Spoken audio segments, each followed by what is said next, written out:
Just exactly how much damage can one small water leak do to a water heater, the platform it's sitting on, and the surrounding walls? Well, you're about to find out.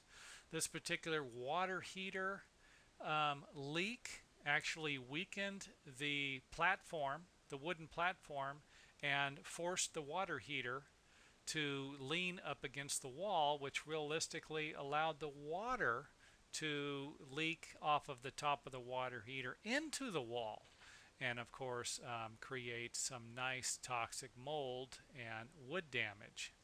Now let's go from the top to the bottom, and you can clearly see that we've got some mold. Those black little splotches represent what I like to call toxic mold. Of course, realistically, I think the word toxic mold gives us the impression that it's going to kill us, when I don't know if that's exactly the truth there. However, it does sound more dangerous and puts a little more suspense into these videos. Now for the culprit. What created this nightmare? You can see it right here. There was a nice leak where these two lines connected. And to give you a better idea, take a look at the one in the back, the valve in back of the other one, or the line actually. It looks fine. The one in the front has a lot of calcium deposits around it. So realistically, this is a clue that you've got a problem. Whenever you start to see discoloration in anything, your wood siding, your concrete, your floors, your ceilings, this should be the first clue that you have a problem. Here's what the line looked like before I removed it, and you can see realistically the arrows giving us a nice clear picture that we have a little discoloration and a possible problem. Here's another clue that something might be wrong: a water heater touching the wall, and of course discoloration around this area. We go from white to black. That's a nice clear sign that there could be a problem. And again, whenever you see something like this should be a flag, hey, that there might be a problem.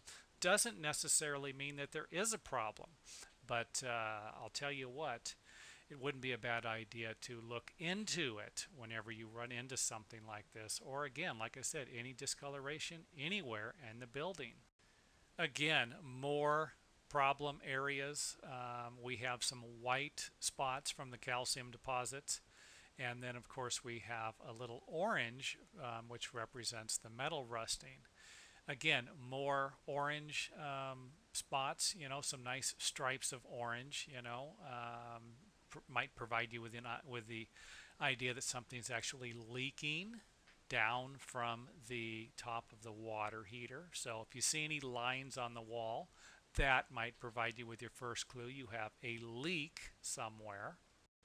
Last but not least, we have a little mold, and again the arrow's pointing to the black area, which of course you can see the discoloration, and of course it isn't just on the bottom, it's also up on the top of the platform. So this isn't really a good sign whenever you run into something like this.